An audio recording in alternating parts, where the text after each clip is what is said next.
The Acolyte is a new show on Disney Plus and part of the Star Wars canon that has just finished up its first season. And I'm gonna finally talk about this show with you guys. Even though I feel like I'm the last person to do this, I feel like everyone else has already talked about this to some degree, but I've been sort of holding my thoughts for a while until the finale happened. And so now that that day has finally come, here is my opportunity to convey exactly what I think of it. And so if you haven't seen The Acolyte, there are going to be spoilers in this video. You have been warned.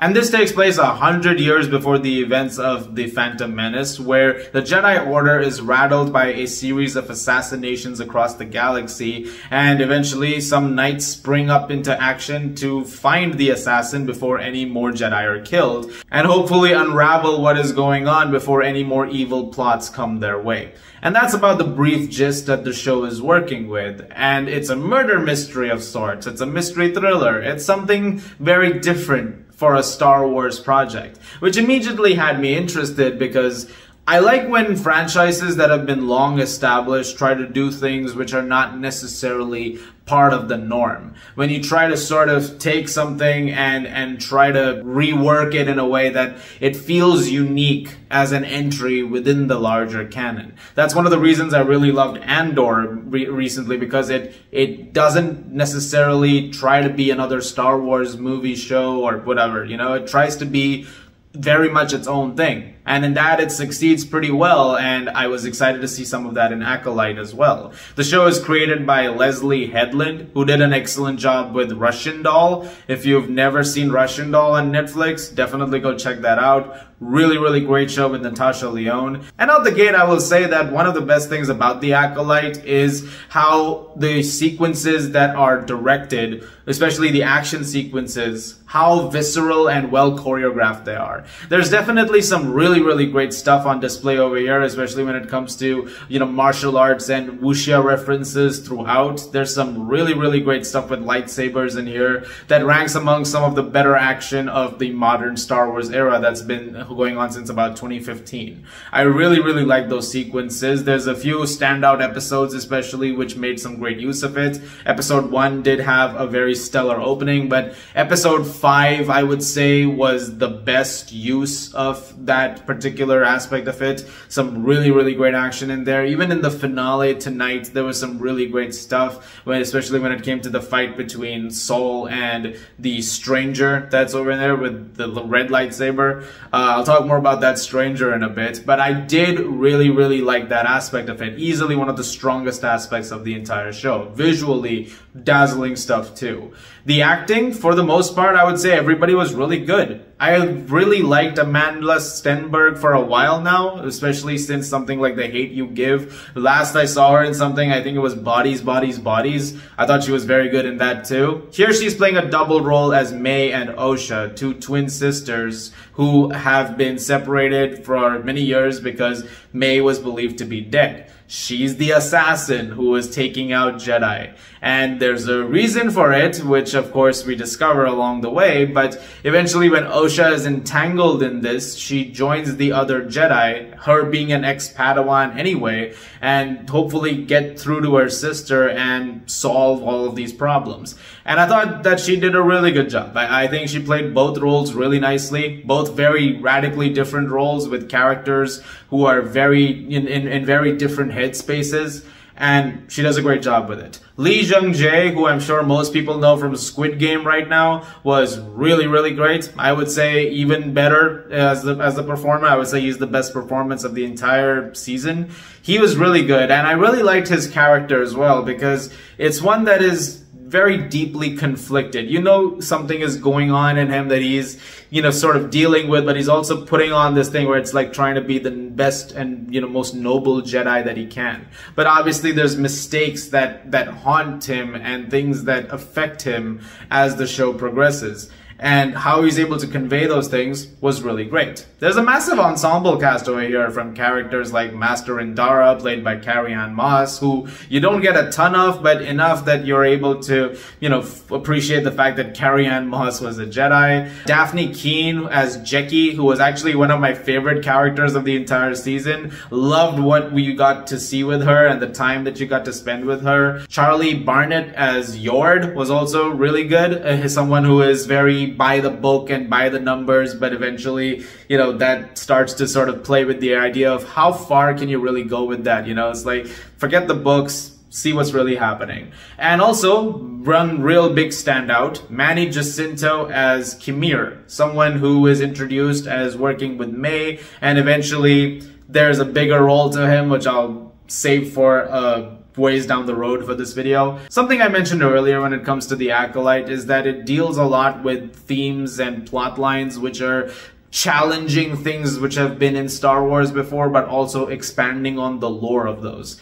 And I would say that for the most part, the arcs and themes that it's sort of honing in on, those are pretty effective. There's some really, really great stuff over there. And it also really helps when it comes to, you know, looking at things differently. Something that's been in Star Wars for a long time is, you know, the idea of looking at truths from a certain point of view. And in a lot of ways, what happens with the Acolyte is that you don't necessarily get the answers you're looking for a while. It plays it in a way where it's like, here's one version of it, here's the other version of that story, here's the other version of that story. It's almost Rashomon-like in that respect. But it also hones in on themes about the flawed and, you know, pros and cons nature of each character. Like, for one thing, the Jedi are always propped up to be these heroic, you know, saviors of the galaxy, keepers of the peace, but there are flaws to them that the show reflects. Similarly, when it comes to stuff that's going on the evil side of things, there are decisions being made over there and things that are being considered that even you kind of, you know, look at it and go, okay, I see why you're on this crusade. And there are things like that that the show manages to do a fairly decent job of, you know, in terms of expanding on those. One of the most interesting things that comes up in the process is this witch coven that May and Osha are a part of. I've not really followed online chatter about this show, but I do know this episode got some polarization. This is another thing where I really like the idea of it because, again, you don't necessarily need to have something like the Force represented in a specific way when it comes to the entire galaxy. One of the good things, especially when it comes to, you know, religion of any kind, is that there are different interpretations of certain things. So, you know, not everyone has the same representation of God, for instance. So I really like that idea of it and what it tries to essentially do with that concept. There's an entire ritual scene with them that, you know, tries to sort of showcase that, you know, that entire aspect of it. And I thought that was really interesting. For example, also the Force to them is not the Force, it's the thread that you pull and essentially harness your, you know, abilities and powers from. And it's you tapping into that. And I thought that was interesting too. Really, you know, going back to that idea of, you know, religion being different for everybody. But polarization is something that does come up with a couple of these things that I mentioned, because on one hand, I think it's cool that some of this is there and they're, you know, discussing it as they are and trying to do new things, but at the same time, I don't think they all get the chance to develop as well as they could have. And it leads to my one major issue with the Acolyte, which I had, especially with the, you know, center chunk of the season, which is there are a lot of issues when it comes to story structuring. It does make for a story that has these ups and downs when it comes to being as compelling as it can be. It also becomes very messy on a pacing standpoint, because from a pacing standpoint, because I think one of the issues is that it really breaks and forms momentum almost instantaneously. Like there's one episode, for instance, where it really feels like things have heightened to an astronomical degree, and it's to the point where the next episode has to be even bigger or, you know, really take things up to a notch when it comes to the tension. But it really is kind of a nothing burger of sorts. Like the episode I referred to specifically is episode 5. This is an episode where the stranger confronts the Jedi, and eventually there's this massive battle that ensues between them, and pretty much all the Jedi are wiped out by this one guy. This turns out to be Kimir, but also that might not be his real name, and eventually he's the one who's facing down Sol. And there's a lot of mystery to this. He has a helmet made of cortosis, which blocks lightsaber attacks, so that's cool. I mean, there's this cool design going on, which seems like these teeth making a grill. But then the very next episode happens and things kind of just stall. Like, I mean, it really is this one particular moment where it's like, all right, not much is happening over here. The first couple of episodes have a lot of really solid pacing and some really great stuff going on when it comes to the story. And then it just feels like it sort of meanders, and it also affects some of the character decisions that are being made. May and Osha, for instance, when they're younger kids, they have an argument that eventually leads to a fire that eventually starts off, you know, a sequence of events that ends up burning down their home, and it kills their mom, and it just completely, you know, destroys everything. And it's a story that is constantly gone back to as this traumatic event. But the way it goes about it is with this weird lack of agency sometimes.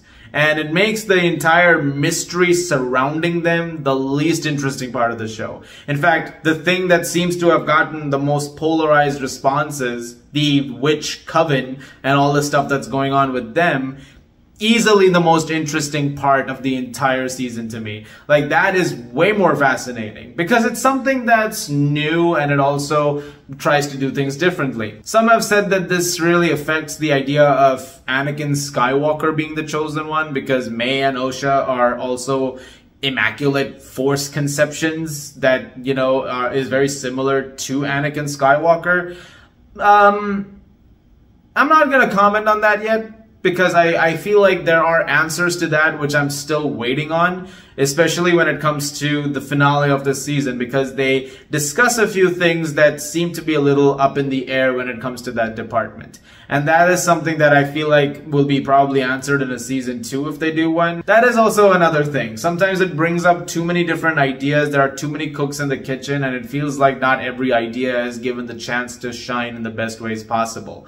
But it does sort of make that, and it makes for somewhat of a scattershot viewing especially. There's a whole subplot, especially with the Jedi Order and things going on in Coruscant with Master Vernestra, played by Rebecca Henderson.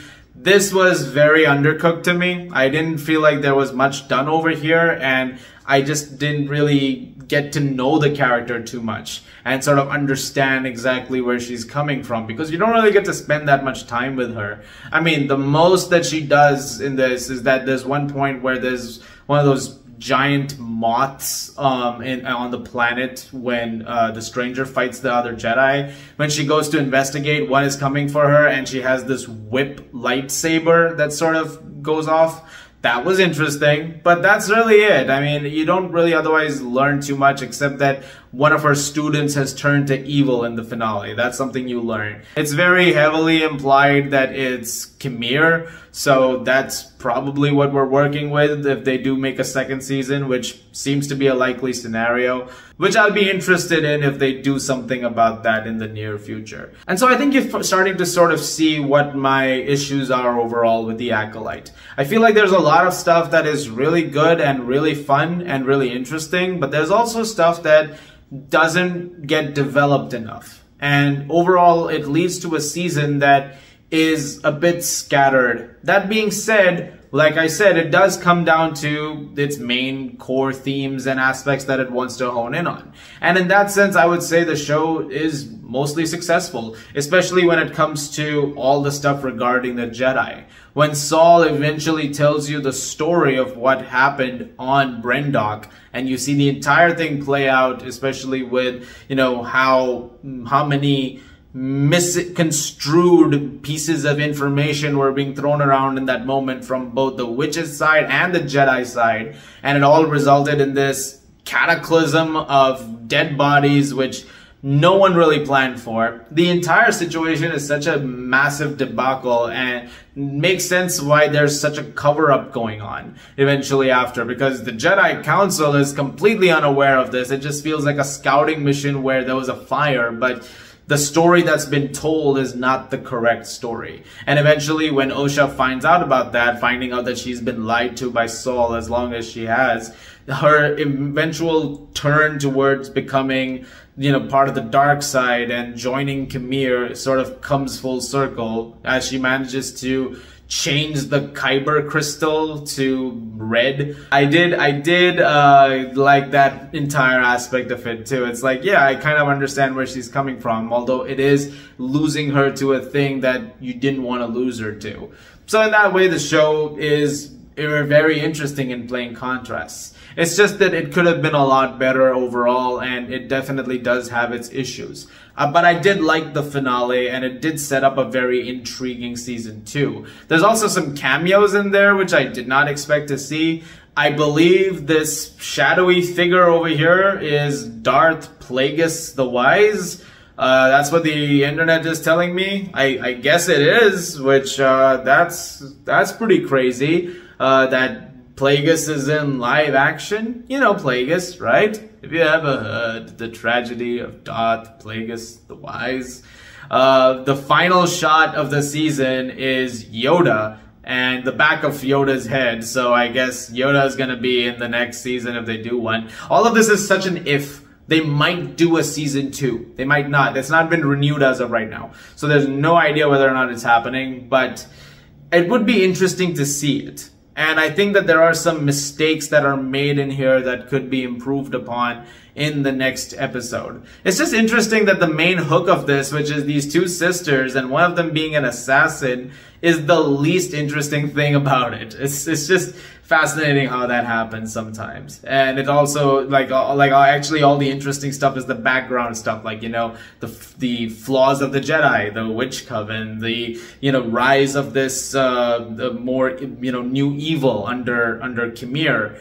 It's just incredibly fascinating. So more of that next time, and maybe strengthening up the, you know, main character dynamic could be interesting. I'm not really sure what grade to give this because I'm sort of fluctuating between a couple of them, but overall I sort of land on an it's alright, it's fine. Overall, I didn't hate it. I didn't love it. I think there were things that I loved in it overall, but there's also things that I didn't love as much. So overall, I would say it's a perfectly fine experience, and it's a show that I will probably tune into again, especially to see season 2, because I'm curious to see how that story is going to go forward. Guys, thank you very much for watching. Look forward to more videos very soon. Let me know what you guys thought of the Acolyte in the comments down below. Very curious to hear what you have to say about it. As always, if you like this, please do subscribe, and may the Force be with you.